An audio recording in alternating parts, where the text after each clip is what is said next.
el título de esta charla es El reto de evangelizar a los jóvenes. Y lo primero que tengo que decir es que es el gran reto de la Iglesia, trasladar la fe a las nuevas generaciones. Sé que además esta charla la estoy dando como conclusión de una semana en torno a la familia, organizada por la Delegación de la Familia, y no es un tema que esté sobreañadido, sino que nace del anterior.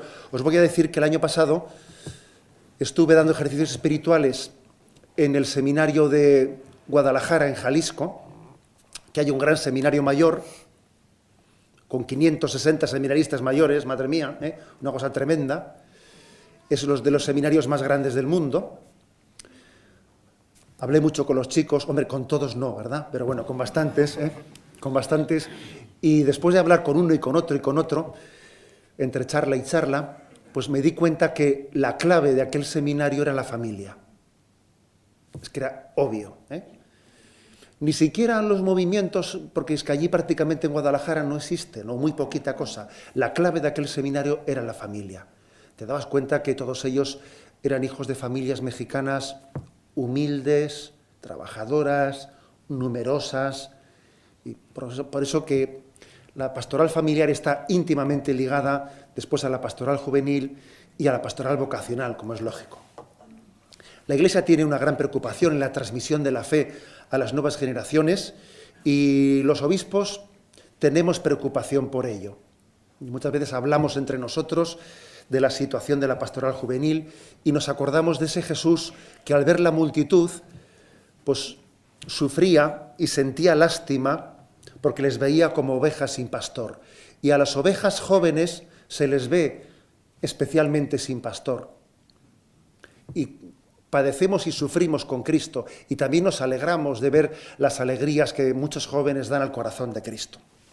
Os voy a decir que en Palencia una de las cosas principales que el Señor me permitió hacer, yo creo que la principal, es lo que yo creo que puedo decir, solamente por eso pudo merecer la pena ser obispo de Palencia 3 años, pues fue a hacer la adoración perpetua. Y yo tenía un turno en la adoración perpetua la noche del sábado al domingo. Me parece que el turno mío era de 3 a 5 de la mañana. Y claro, en esa noche del sábado al domingo, como la capilla de la adoración está muy metida en el centro de Alterne, digamos de Palencia, por mucho que Palencia sea un sitio bastante tranquilo, al final el ambiente joven de la noche es bastante parecido al de Barcelona o al de un barrio de Madrid o al de Zumárraga o al de Palencia, ¿sabéis?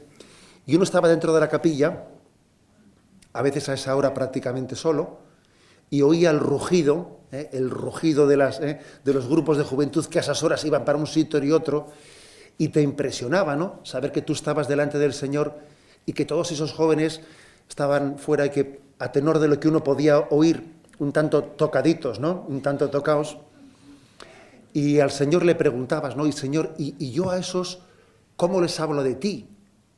¿Cómo puedo llegar a ellos, no? ¿Qué me dices de ellos? ¿Y qué les digo de ti?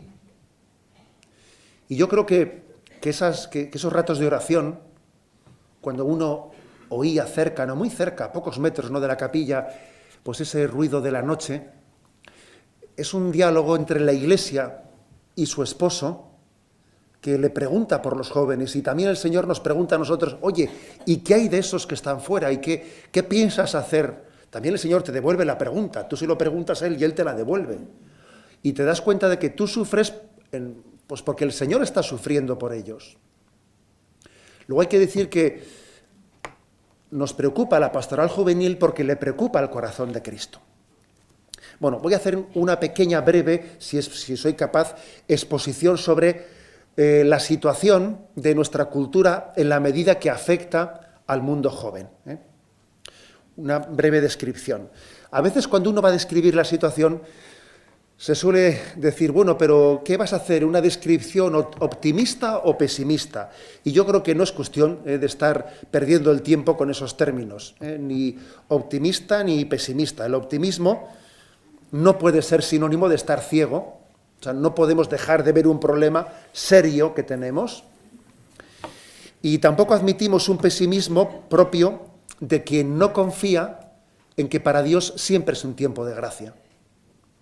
El hecho de que describamos las cosas con dureza no quiere decir que tengamos añoranza de otros tiempos, porque vivimos con alegría y con paz en este momento duro, en medio de las dificultades. Hay una frase de Benedicto XVI en la encíclica Spe Salvi que dice: solo cuando el futuro es cierto se hace llevadero el presente. Y el momento que vive la Iglesia es duro, es difícil, pero como el futuro es cierto, como sabemos que el corazón inmaculado de María tiene su triunfo, ¿no?, plenamente preparado, pues vivimos con confianza y con esperanza el momento presente.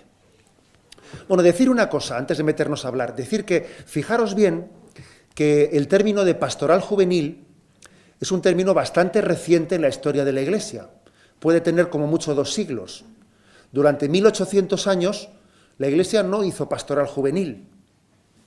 Sencillamente, pues se limitaba a hacer la iniciación cristiana para todo el mundo y se suponía que cuando alguien terminaba la iniciación cristiana había pasado ya a ser adulto y ya estaba, ¿no? Pero con motivo de la revolución industrial aconteció que los problemas de un joven en un ambiente de un suburbio industrial eran como unos problemas enquistados que le impedían, ¿no?, le impedían superar esa etapa, y parece que se cronificaban esos problemas. Y entonces San Juan Bosco fue quien comenzó a trabajar de una manera específica con los jóvenes. Eso nació así, de esa forma. Pastoral juvenil, decimos. También es verdad que no conviene generalizar. A la Iglesia no le gusta hablar de los jóvenes, ¿no? Le gusta hablar de el joven con nombre y apellidos, porque no es prudente meter a todo el mundo en el mismo saco, ni... La sociología es una ciencia que sirve, pero no del todo, para la vida de la Iglesia. Pero es verdad que existen ciertos influjos culturales que condicionan mucho a los jóvenes de una manera común o conjunta. Pero hay que decir que quizás no sea para tanto, porque en un tiempo se habló de la ruptura generacional, como si entre los adultos y los jóvenes hubiese habido un crack en la transmisión, y hoy en día nos damos cuenta que en realidad los síntomas de la juventud son los síntomas de la sociedad en general.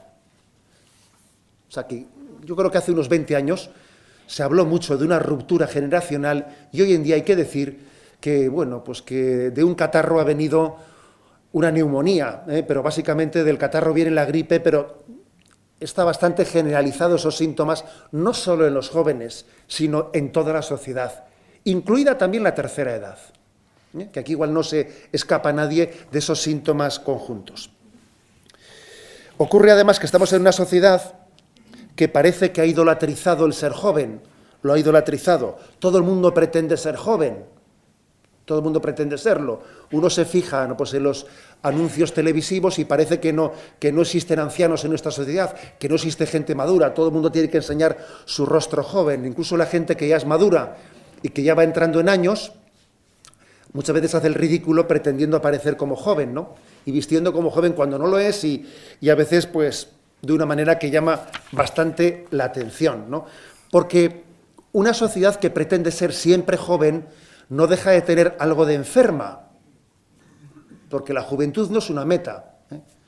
La juventud pues es un paso hacia la madurez integral del hombre, ¿no? Y imaginaros lo que sería un embarazo eterno, una persona siempre embarazada que nunca terminase de dar a luz. Uno diría, madre mía, ¿no?, qué cosa tan pesada. Pues algo así ocurre cuando esta sociedad ha hecho de la juventud una idolatría, y no se da cuenta de que nosotros, el ser, como decía don Demetrio, se pasa muy rápido el ser joven, ¿no? Se pasa muy rápido. Y no es nuestra meta, no es nuestra meta. Quizás hay que decir que en nuestra cultura, más que idolatrizar la juventud, más bien su paradigma igual es una especie de adolescencia. Adolescencia que se caracteriza por un curiosear sin terminar de tomar nunca un compromiso serio en la vida, ¿no? Estamos quizás en una cultura más que joven, yo diría adolescente, en el sentido negativo de la palabra. De no terminar de buscar la vocación que Dios me da en mi vida y estar más bien mariposeando, pero sin terminar de abrazar nuestra vida. Bien, dicho esto, que podría ser un poco como una pequeña introducción, ¿cuáles son las características principales de esta cultura que se llama posmoderna, etcétera? Bueno, en primer lugar, yo diría una cultura marcada en gran parte por un bombardeo de la información. Una cultura que se caracteriza por falta de capacidad de hacerse grandes preguntas, en la que hay un pensamiento débil que tiene desconfianza hacia la razón, hacia la búsqueda de la verdad, y hay una sobrevaloración de lo emocional, de lo emotivo. Nos interesa lo inmediato, la satisfacción inmediata de las cosas y no las grandes preguntas del sentido de la existencia. Y en ese contexto, pues es una sociedad que esa falta de grandes preguntas la suple por mucha información, por un bombardeo de constantes noticias que nos llevan a la inmediatez y a una falta de capacidad de tener una visión global de la existencia. Esa yo creo que es una de las características principales. Una segunda característica, la desconfianza hacia las instituciones, que es muy propia de nuestro tiempo. En gran parte se dimite de lo que pasa en la sociedad. Se busca cada uno su propia vida. Hay como un desinterés por la preocupación de la sociedad. Recuerdo haberle escuchado al que fue cardenal de París, Lustiger, que era un judío convertido al catolicismo, decíale una frase, que los jóvenes acampan fuera de la polis, decía él. Se refería a que la juventud en su cultura está fuera del interés por lo que ocurre en la sociedad. Fácilmente, a veces, pues dentro de una cadena musical que intente, que no le interrumpan con el parte de las noticias, que no me cuenten rollos, más bien uno pasando de lo que pase, metido en sus redes sociales, con contactos, pero sin interesarse por lo que ocurra en la sociedad. También al mismo tiempo creo que nuestra cultura está caracterizada por un bajo nivel cultural, muy bajo nivel educativo. Benedicto XVI ha hablado de una alerta educativa, y eso lo ha dicho él a nivel general, en el Occidente, y no olvidemos que España está a la cola de Europa en los índices de éxito de la tarea educativa con los jóvenes. También, por supuesto, otra de las características de esa sociedad es la secularización. Secularización entendida no tanto como pudo ser en la era moderna, pues desde una razón instrumental, en el sentido de que se afirmaba un ateísmo. No, hoy en día más que afirmar el ateísmo, más que negar la existencia de Dios, la posmodernidad más bien no niega la existencia de Dios, porque también para eso hay que tener fuerza, sino más bien se instala en la intrascendencia. Es como si no tuviésemos necesidad de hacernos esa pregunta. Quizás este momento lo que hace más bien es dimitir de las grandes preguntas por vivir en la intrascendencia. En vez de preguntar cuál es el sentido de esta vida, quién ha creado este mundo, qué hay más allá de la muerte, pues mira, nos preguntamos qué vas a hacer este fin de semana o si te has comprado el iPhone nuevo. Preguntas absolutamente intrascendentes y que parece que nos llevan la vida y marcan y llenan todas nuestras conversaciones. Otra característica de nuestra cultura, sin duda alguna, pues es lo que se llama el pansexualismo, entendido como una superpresencia del erotismo y de la sexualidad en todo lo que ocurre. Tenemos un auténtico bombardeo por tierra, mar y aire, ¿no?, de una supererotización de la sociedad. Todo se liga al sexo. Eso está súper presente en nuestra vida y condiciona mucho la vida del joven, lo condiciona muchísimo. La ideología de género es un nuevo factor cultural que hace 30 años no existía. Fijaros que cuando se hizo, por ejemplo, la Constitución española, y fijaros que había partidos políticos bien distintos, ¿no? reunidos en torno a una mesa haciendo la Constitución española, a nadie se le ocurría ni siquiera plantear cosas como un matrimonio homosexual. O sea, estaba totalmente fuera, ¿no? Fuera del horizonte ni de izquierda, ni de derecha, ni de centro, ¿no? Sin embargo, cayó el muro de Berlín, cayó el comunismo, y pensábamos que el comunismo había terminado, pero se reconvirtió, yo creo que el comunismo, en la ideología de género, que es como una especie de metástasis del marxismo. Una metástasis del marxismo, que si el marxismo se centraba en la teoría económica del mundo, la ideología de género ha demostrado ser mucho más peligrosa porque pone en cuestión la propia concepción antropológica del ser humano, la propia concepción de la familia. Y esto ha llevado pues, a toda una concatenación de divorcios. En los años 60 o 70 se divorció la sexualidad de la procreación, luego un poco más tarde se divorcia la sexualidad del amor, viene el divorcio, luego se divorcia la sexualidad de la propia personalidad. Es decir, se desintegra la unión entre afectividad, entre sexualidad, entre amor y entre vocación, la vocación que Dios nos da a la vida. Este es el contexto cultural en el que nuestros jóvenes sufren una fuerte secularización, y se podía decir que esta secularización habría ahogado teóricamente, ¿no?, el sentido religioso en la vida de un joven, pero no es verdad, porque luego también vemos al mismo tiempo que hay una religiosidad light que está presente, hay un auge de la espiritualidad de consumo, un batiburrillo de filosofías orientales, esoterismo, psicologismo, nueva era, que si el código da Vinci, que si el otro, que acaban demostrando que el hombre sigue teniendo hambre y sed de Dios. Que cuando se ahoga la verdadera religiosidad, pues muchas veces buscamos unos sucedáneos de falsa espiritualidad con los que intentemos pues ahogar o saciar el hambre y sed de Dios que todos tenemos dentro de nosotros.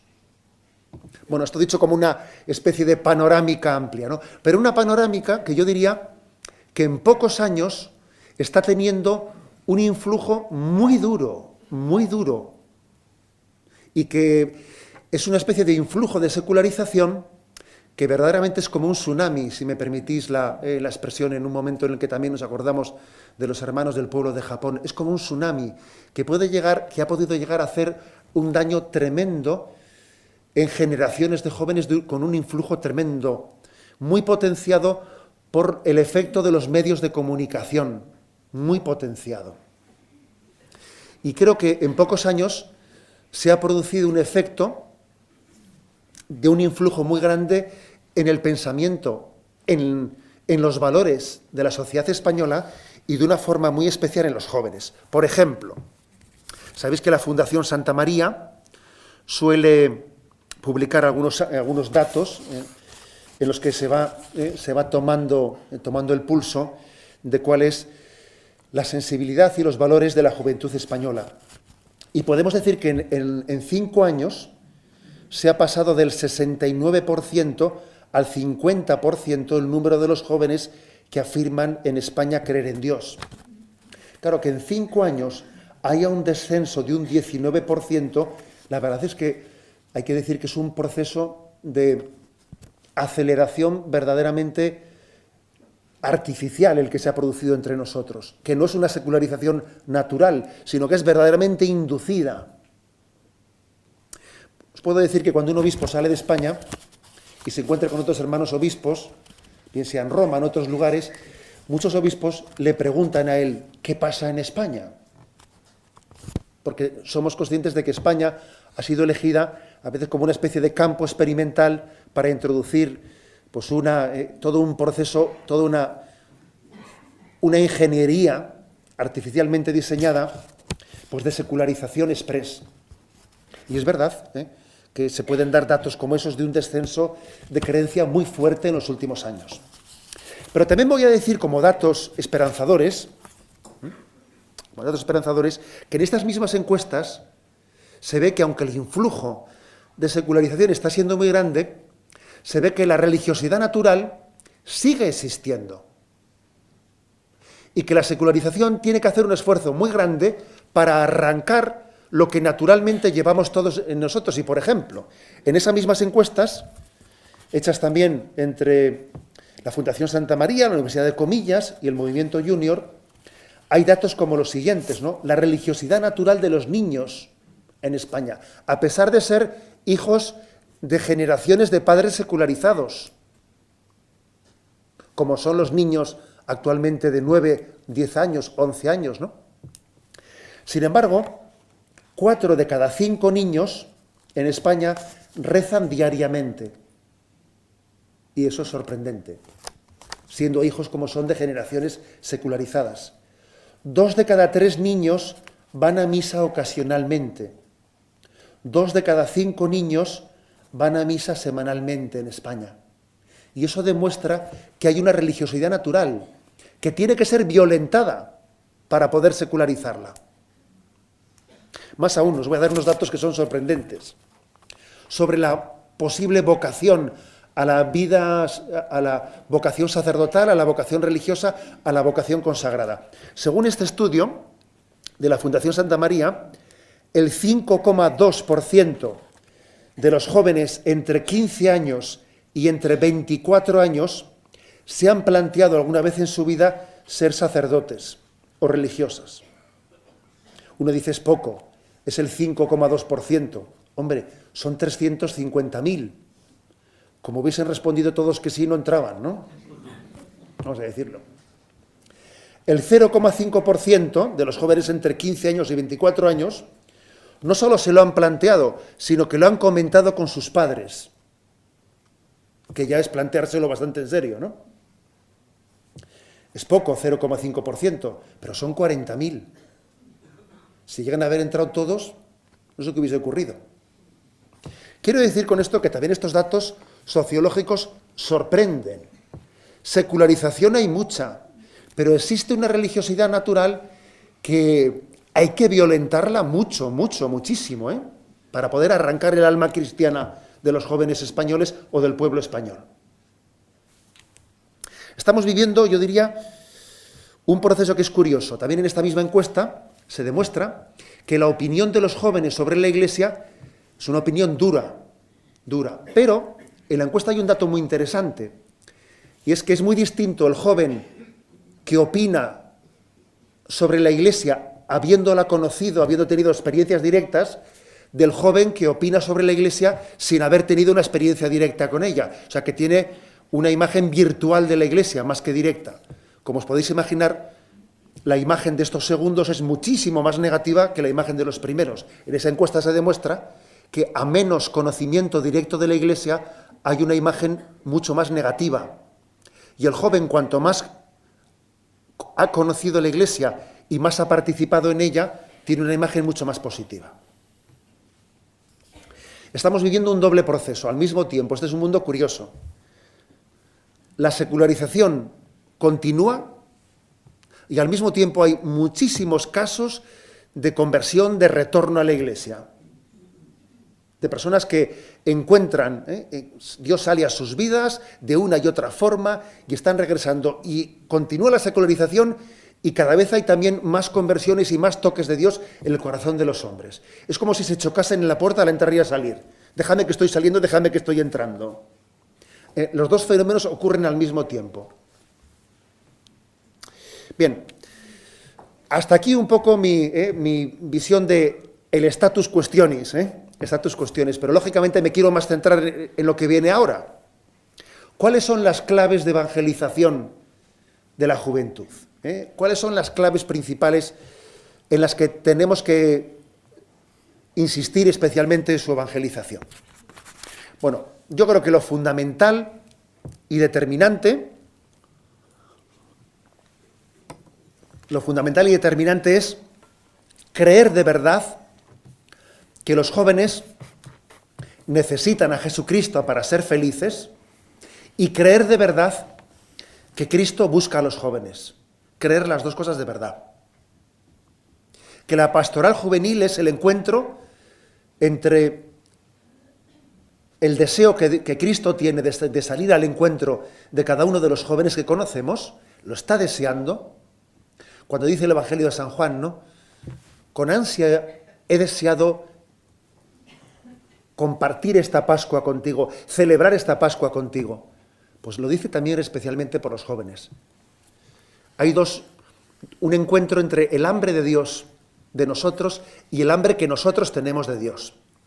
Y el principal problema para la pastoral juvenil, que nos quede claro, es la secularización interna que tenemos nosotros, que nos lleva a descafeinar el mensaje cristiano pensando que así va a llegar más fácil a los jóvenes. Ese es el problema principal. Que uno tiende a decir, voy a bajar el listón, porque bajando el listón, pues así los jóvenes nos seguirán más. Tendemos a mundanizar el cristianismo en vez de atrevernos a cristianizar el mundo. Y entonces, bueno, hasta el punto de mundanizamos el cristianismo de que llegamos a hacerlo insignificante. Y la verdad es que eso es una equivocación grandísima. Es un error tremendo, ¿no? El pensar que no se puede presentar en toda su integridad el mensaje cristiano a un joven porque eso sería demasiado y saldría corriendo. Es un error muy grande. La verdad es que los jóvenes necesitan que los que se dirigen a ellos estén enamorados de Jesucristo. Enamorados de Jesucristo. Los jóvenes podrán tener determinados defectos, ¿no? Pero si algún defecto no suelen tenerlo los jóvenes, es el de la hipocresía. A la cultura actual joven le gusta la autenticidad. Le gusta la autenticidad. Y por eso un joven lo que quiere es alguien coherente. Alguien enamorado de lo que presenta. Que sea incluso capaz de cargar la cruz de lo que supone ser fiel. Que no busque la popularidad a cualquier precio. Por eso yo diría que la primera clave para la pastoral juvenil es tener plena convicción de que hasta que no conozcamos a Jesucristo, que hasta que un joven no conozca a Jesucristo, está condenado a la infelicidad. Y por eso es urgente llevar a Jesucristo a los jóvenes, ¿no? Es urgente. En segundo lugar, yo creo que la segunda clave de la pastoral juvenil es el acompañamiento personal. El valor del tú a tú. Muchos sacerdotes, yo creo que todos los sacerdotes que estamos aquí, sabemos bien que lo mejor de nuestra vida, las páginas de oro de nuestro sacerdocio, no han tenido lugar en momentos como este que estamos viviendo. En una charla así, no. Las páginas de oro de nuestro sacerdocio han tenido lugar en confesiones determinadas, en encuentros personales, en visitas domiciliarias, en las que ha sido determinante la gracia de Dios. Por eso la clave de la pastoral juvenil es el acompañamiento espiritual. Por cierto, esto me da pie para decir, ¿no? Yo puedo trabajar en la pastoral juvenil con esta edad que tengo, porque ya soy una persona mayor, yo ya no sirvo para los jóvenes. Eso es una gran equivocación, ¿eh? A veces se dice que para llegar a los jóvenes hay que hacerlo a través de los jóvenes. Y eso es verdad, pero en parte. Especialmente por lo que al acompañamiento personal se refiere, muchas veces la madurez es un momento de oro para acompañar a los jóvenes, para acompañarles personalmente. A mí me hizo un gran bien en mi vida espiritual el para quitarse miedo, para quitarse complejo, ¿no? Porque a veces un sacerdote joven siente una gran presión, en un sitio muy secularizado, de decir, vamos a ver, puedo salir ante el mundo en este ambiente y proclamar la verdad de Cristo con toda su fuerza. O sea, ¿qué efecto se va a producir? No me van a decir que soy un marciano, ¿eh? Y uno está un poquito como con miedo, pensando que si eso se puede hacer. Yo me acuerdo perfectamente que mi primer día en Zumárraga fue llegar allí, todavía no estaba la casa de sacerdote preparada, estaba yo en las Mercedarias, en un convento de religiosas, y el primer día que yo iba a salir, estaba vestido de clerman, no habían visto un clerman ni en pintura, en el pueblo, ¿no? Me acuerdo que salí al pueblo y me sentía tan observado, yo creo que me temblaban las piernas, tenía 24 años, y me acuerdo que llegué hasta la plaza del pueblo Y dije, bueno, por hoy ya he cumplido. Me di la vuelta y dije, suficiente, ¿no? Mañana será otro día. Es decir, entonces, yo creo que para que uno venza ese complejo es muy importante tener la experiencia del tú a tú. Entonces yo me di cuenta que estaba yo en un euskaltegi que es una de esas academias de vasco, quería sacar el título de profesor de euskera para poder luego acceder a la enseñanza, etcétera. Y me daba cuenta que cuando estábamos pues, todos juntos en clase y había allí pues, un sacerdote joven, bueno, pues se metían contigo, había el típico ambiente laicista, anticlerical, que tenías que mantener un pulso fuerte, pero me di cuenta que cuando terminaba la clase e íbamos a dar un paseo, etcétera, y ibas hablando uno por uno con cada uno, descubrías que en el tú a tú somos verdaderamente distintos de cuando estamos en manada. En manada degeneramos mucho. Y el hombre real, el joven real, hay que descubrirlo en el tú a tú. Porque tiene un gran problema de imagen ante los demás. Ante los demás actúa muchas veces, no es él. Entonces yo paseaba con uno y con otro y decía, José Ignacio, reza por mi abuela que está enferma, me llama por teléfono. Y yo decía, y antes, delante de todos, lo que me ha estado diciendo, y ahora fíjate lo que me dice. Pero bueno. Entonces yo creo que eso a un sacerdote le quita el complejo totalmente, se da cuenta de que todo lo que digan, lo que puedan cacarear todos juntos, es totalmente mentira. Es mentira todo. El hombre real es el que descubres en el tú al tú, en el corazón a corazón, y por eso es importantísimo la pastoral juvenil llegar a ese nivel. Es muy importante. Creo que es verdad que el acompañamiento espiritual no supone que tú vayas a pensar en vez de otro. El otro, tú no vas a decidir en vez de él.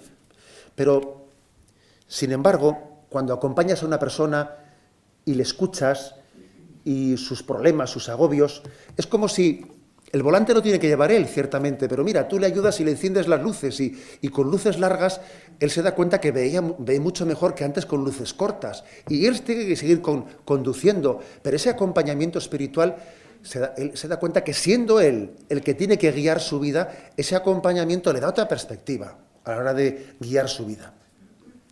Os voy a decir que también en mi experiencia trabajar con los jóvenes, creo que lo mejor que yo haya podido hacer ha acontecido en el encuentro personal. Y recuerdo pues, que en Zumárraga, que llegó un momento en el que yo le decía a uno, venga, tú a las 7, tú a las 7:30, tú a las 8, tú a las 8:30, y repartías horarios con todo el mundo para estar con cada uno, y era lo mejor que podías hacer. Luego ya los juntaríamos en algún momento. Bien, en tercer lugar, tercera clave. Creo que la tercera clave de la pastoral juvenil está en una oferta equilibrada de la fe católica. Una oferta equilibrada, que sabéis cómo el catecismo de la Iglesia Católica tiene 4 partes. La parte de la fe, la parte de la moral, la parte de los sacramentos y la parte de la oración. Y creo que es muy importante que nuestra propuesta del mensaje de Jesucristo integre estas 4 partes. Ocurrió que después del Concilio Vaticano II, yo creo que hubo una crisis muy fuerte de la catequesis. No sé si habéis oído hablar de una conferencia que pronunció el entonces cardenal Ratzinger en París, allá por el año 80 no exactamente, yo creo 84, 85, 86, no estoy seguro, en la que él habló de la crisis de la catequesis en el posconcilio y cómo había ocurrido un momento en el que se había intentado catequizar, pero sin contenidos, más bien renunciando a los contenidos y únicamente intentando tener una catequesis que pretendía transmitir experiencias o suscitar experiencias en los niños, en los jóvenes, renunciando a transmitir contenidos. Y claro, eso es un gran error. No se puede disociar el contenido de la transmisión de la fe de la experiencia. Ciertamente, la fe, la doctrina sin experiencia no resulta sabrosa para el corazón del hombre, pero la experiencia sin doctrina es vacía de contenido. Y él habló de la importancia de tener una catequesis equilibrada. De ahí vino, después en el sínodo posterior, la decisión del Papa Juan Pablo II de escribir el Catecismo de la Iglesia Católica, que yo creo que solamente por eso nuestro querido Juan Pablo II pues, pasará a la historia, pues porque ha hecho un servicio inmenso en un tiempo de secularización, de dar a luz un catecismo como ese, esplendor de la verdad. Y me parece importante que estos 4 aspectos estén integrados en la catequesis que dirijamos a los jóvenes. Porque si se hace una catequesis demasiado apoyada en el aspecto de la moral, unilateralmente apoyada en el aspecto de la moral, pues presentaremos a los jóvenes un cristianismo moralista que les resultará repelente, porque parece que va a quitarles su libertad. Si les presentamos un cristianismo unilateralmente presentado en torno a la liturgia de los sacramentos, les parecerá un ritualismo vacío. Si les presentamos un cristianismo meramente de conceptos dogmáticos, les parecerá algo abstracto. Si les presentamos un cristianismo unilateralmente en cuanto a experiencias interiores, también qué importante es el mensaje equilibrado en la presentación de la verdad católica. Y que a nuestros jóvenes, aunque tengamos que hablarles a su nivel, les hablemos de todo. A un joven, es verdad que quizás habrá que hablarle en su nivel, en su lenguaje, pero de todo. No pensando que hay determinadas verdades que están vetadas para los jóvenes. Pensando, por ejemplo, que del más allá de la muerte no se le puede hablar a un niño o a un adolescente, a un joven. Cometemos grandes errores cuando se quedan lagunas en la presentación de la fe. Y esas grandes lagunas hacen que después el cristianismo le resulte incoherente o no termine de cuadrar plenamente el puzzle de toda la verdad católica. En cuarto lugar, otra cuarta clave, el ofrecer a los jóvenes espacios de comunión y de encuentro, que creo que lo necesitan. Lo necesitan mucho. Espacios de comunión y de encuentro. Se ha pasado en las últimas décadas de una cultura joven que antes era muy amante de lo asambleario, muy amante del grupo, que parece que el sacerdote, pues en aquellos años, ¿no? Los años 70, así, lo que estaba acostumbrado es que le viniesen los jóvenes y todo lo querían hablar de todo en grupo, en asamblea, discutirlo todo, hablarlo de todo, esa era aquella cultura de ese momento. Hoy en día de eso nada. Hoy en día más bien la cultura es individualista. El joven no habla delante de los demás. En todo caso habla delante de Internet, se pone allí y habla con no sé quién, y él lo sabe, ¿eh? Su intimidad la abre con las redes sociales. Y te dice, tengo 140 amigos, ya, estás más colgado que no veas tú, ¿eh? En el 20 tienes ahí 140, pues estás totalmente colgado en la vida, ¿eh? Es curioso, ¿no? O sea, que en pocos años se ha pasado de una cultura como muy colectivista y muy con deseo de hablar de todo en conjunto, ¿no? Y todo, ¿eh? Se ha pasado a un aislamiento muy grande en la cultura. El efecto Internet también nos ha aislado mucho. Entonces creo que, me parece que la pastoral juvenil tiene que ofrecer una alternativa a una soledad que es mortal, humanamente mortal y espiritualmente mortal, el aislamiento. Origen de muchos complejos, origen de muchas dudas, de muchas desorientaciones. Hay mucha soledad en el corazón del joven, mucha soledad. Y creo que la Iglesia tiene que ofrecer una experiencia de comunión, una experiencia de encuentro. Esto también nos indica por qué Juan Pablo II tuvo la intuición del método de la peregrinación, del método de las Jornadas Mundiales de la Juventud. Él tuvo una intuición muy grande en eso. Se daba cuenta que el joven tenía que vivir en comunión una experiencia, porque la cultura tendía hacia el individualismo. Y la pastoral juvenil tiene que ofrecer una alternativa incluso a un tipo de ocio que es desestructurado y desestructurante. Yo recuerdo haber hecho en Zumárraga una pequeña encuesta que hice entre los jóvenes, preguntando, y además hace unos años ya, preguntando no quién iba el domingo a misa, sino quién se levantaba a comer. Y me salió menos del 50%. Claro, Cuando la gente ya deja de levantarse a comer el domingo, eso ya es una desestructuración de la familia morrocotuda. O sea que es decir, que es muy importante que exista, que tengamos el santo atrevimiento que tuvo, por ejemplo, San Felipe de Neri en la creación de los oratorios en Italia, en los que los jóvenes italianos, los niños, eran educados en un ocio alternativo. Es que no vamos a tener nosotros el santo atrevimiento de sugerir ocios alternativos, o que los jóvenes cristianos tengan la capacidad de tener un tipo de divertimento distinto. Me parece importante, porque de lo contrario, un joven católico puede vivir una cierta esquizofrenia entre sus convicciones interiores y un tipo de ocio que acaba por ser, pues que lo aplasta todo, acaba por ser un tsunami, como he dicho antes.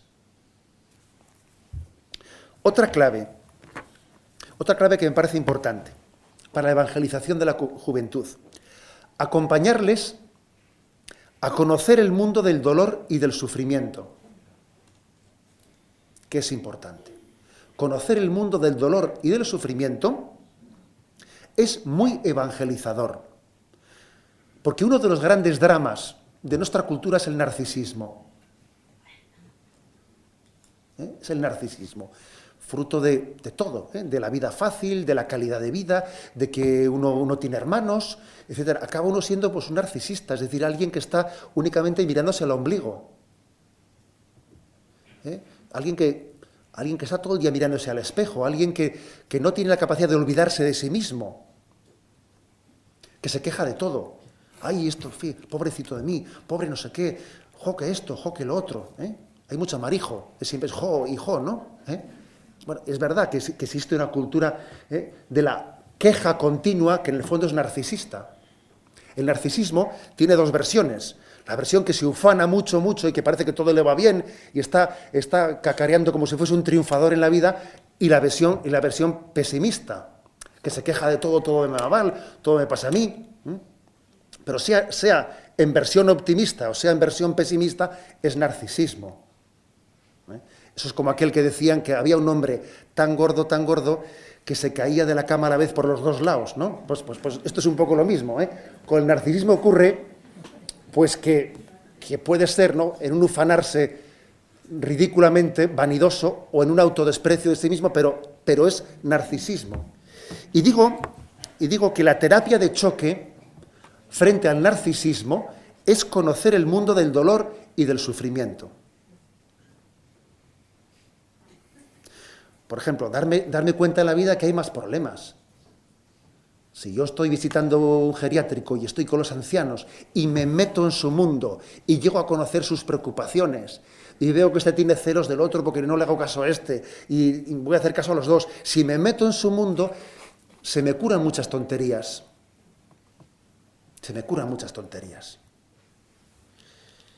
Y si más tarde el día de mañana, cuando ya sea un joven un poco más adulto, pues puedo ir a una experiencia a Calcuta y veo lo que ocurre en Calcuta, pues vas a ver tú cómo me va a dar vergüenza de mí mismo de muchas cosas.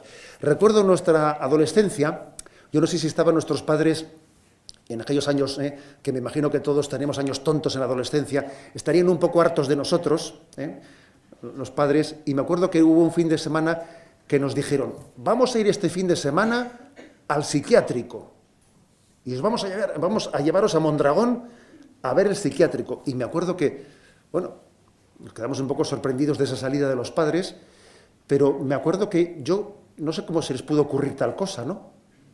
No sé si yo tendría 12 años o 13, pero recuerdo haber sentido también como una auténtica terapia sanadora, de ver los problemas reales de la vida y me voy a dejar de tonterías porque verdaderamente desde la realidad de la vida somos sanados.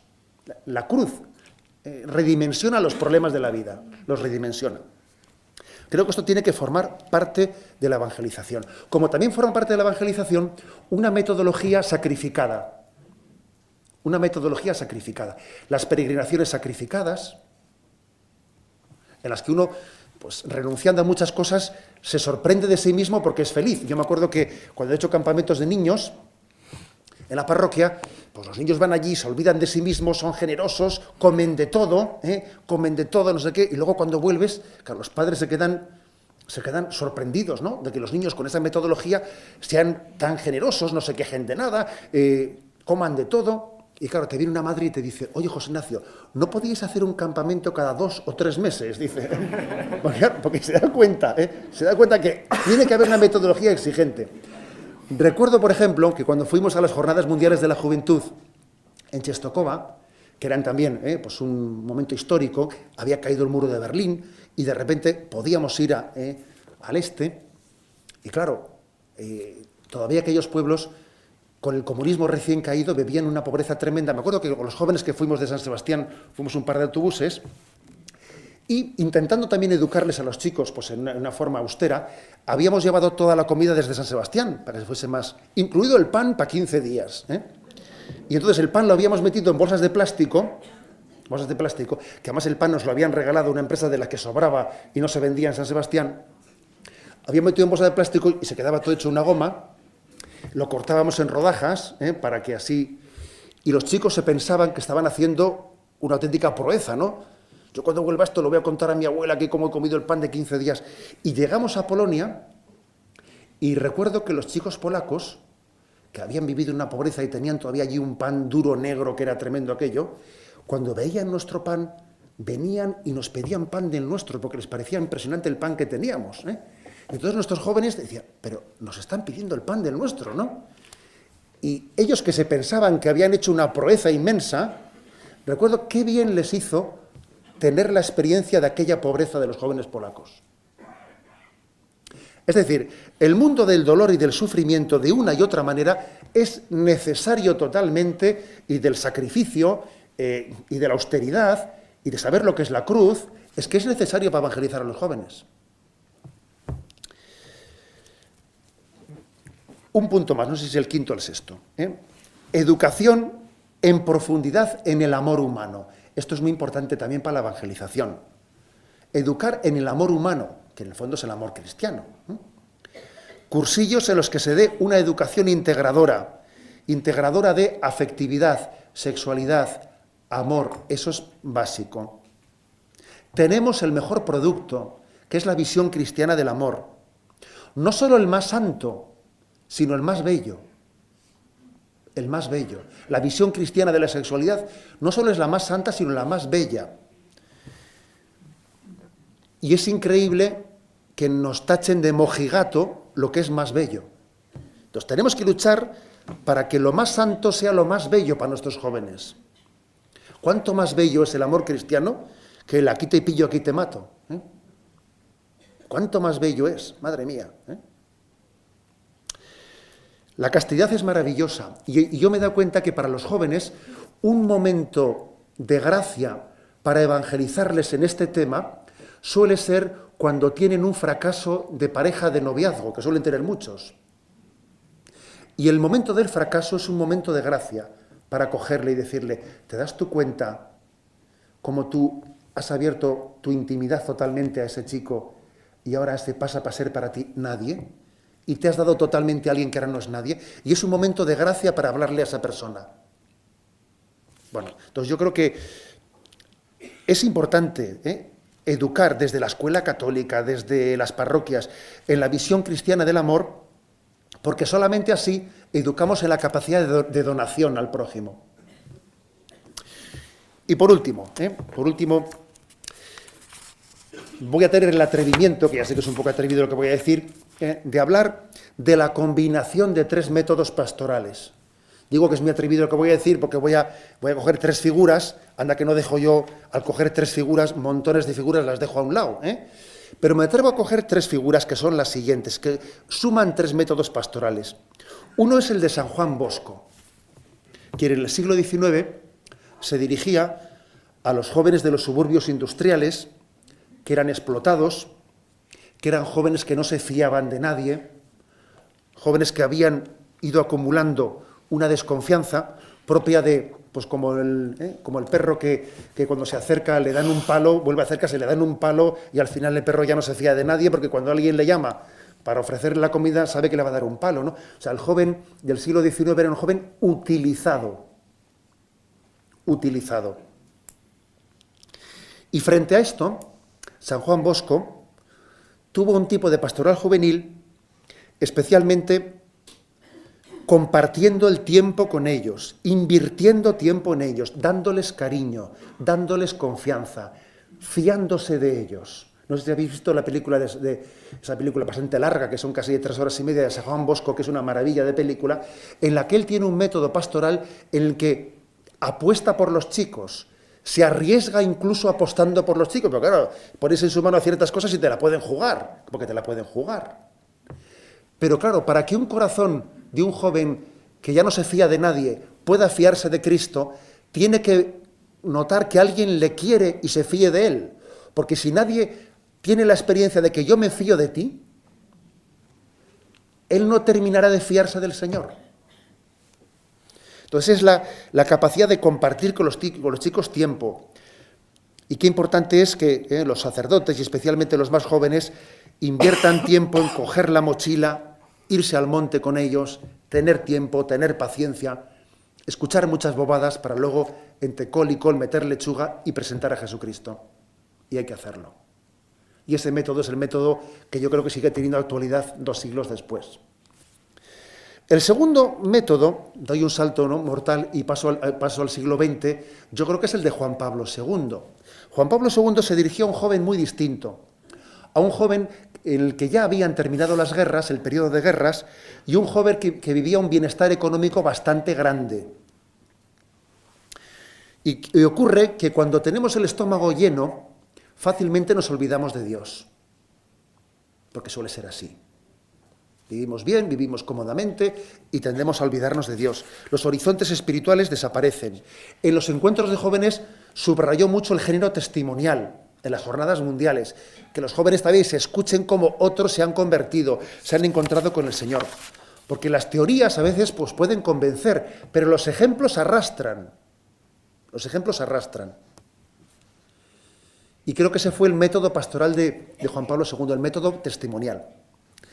Y el método de Benedicto XVI en este siglo XXI, que yo creo que me atrevo a decir que proponerlo como tercer método, él que sabe que estamos en una cultura en la que hay carencia de lo racional, sobreexceso de lo emocional, en el que el joven es fácilmente manipulable, Benedicto XVI añade como estilo pastoral la conversación con el joven, suscitando en él una capacidad crítica, tanto para juzgar lo bueno como juzgar lo malo. A mí me impresionó mucho, estuve en Sídney acompañando a los jóvenes españoles y en la ceremonia de acogida, allí en Barangaroo, en el muelle, en el puerto de Sídney, me impresionó mucho, si podéis buscar ese discurso, en el que el Papa se dirigía a los jóvenes y era impresionante ver cómo él daba claves, les intentaba hacer pensar críticamente frente a lo que ocurría a ellos a su alrededor.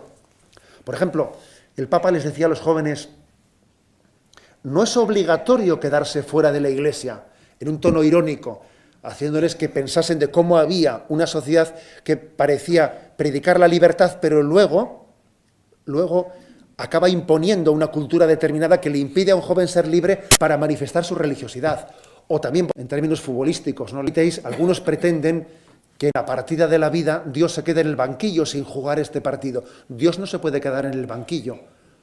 O, por ejemplo, hablando del tema de la impureza, de la pornografía, el Papa lanzaba allí una apelación y les decía a los jóvenes, ¿y si fuese tu hermana? A mí me impresionó ver a un Papa dando claves de capacidad racional de criticar este mundo que nos rodea. Y creo que esta es la gran aportación de este Papa actual en la pastoral juvenil. La capacidad de ver la vida que nos rodea con los ojos de Cristo, sabiendo valorar todo lo bueno y sabiendo criticar lo malo y sin acomplejarnos por ello. Un Papa que infunde capacidad crítica en los jóvenes. Yo creo que estos 3 métodos yo los sumaría. El de San Juan Bosco, el de Juan Pablo II y el de Benedicto XVI, armando a un joven desde ese cariño, desde esa afectividad, desde ese acompañamiento de San Juan Bosco, desde ese género testimonial, porque la mejor predicación es la de fray ejemplo, que Juan Pablo II introdujo, y desde esa capacidad crítica para pensar y no dejarse comer el pensamiento por el relativismo de nuestro tiempo, de Benedicto XVI. Bueno, son unas claves para la evangelización, y por eso también suponéis, ¿no? Vengo ahora, he hecho una visita en el convento de Santana. Uno de los privilegios que tenemos los obispos, que aparte de disgustos, algún privilegio tenemos que tener, ¿no? Es que cuando vamos a un convento de clausura, pues a veces nos abren la puerta y podemos entrar dentro con ellas, ¿no? Entonces me ha llamado la atención que pasaba dentro de ellas en el monasterio y tiene un Sagrado Corazón grande, sentado, vamos, la imagen de Cristo Rey, pues de 1,5 metros, 2 metros de altura, y le tienen puesto la bufanda, esa bufanda roja que aquí habéis sacado en la diócesis de las Jornadas Mundiales de la Juventud. Se la tienen puesto allí a Cristo Rey, ¿no? Y están ellas totalmente volcadas pues, en la oración por la Jornada Mundial de la Juventud. La Iglesia es consciente de que jugamos, ¿no?, una gran apuesta por los jóvenes en esta Jornada Mundial, y yo le pido a Dios que todos nosotros crezcamos en la conciencia de que el Señor quiere llegar a todos y a cada uno de los jóvenes. Y nosotros podemos ser instrumento del Señor en hacer de mediación, hacer un poco de Celestina, lo que es verdad. Cuando alguien ama a otra persona, igual necesita una Celestina, diciendo, a ver cómo yo llego y le comunico a este, ¿no?, que Cristo le está esperando. Y a veces nuestro apostolado consiste en hacer esa mediación entre Cristo y cada uno de los jóvenes que Dios ha puesto en nuestro camino.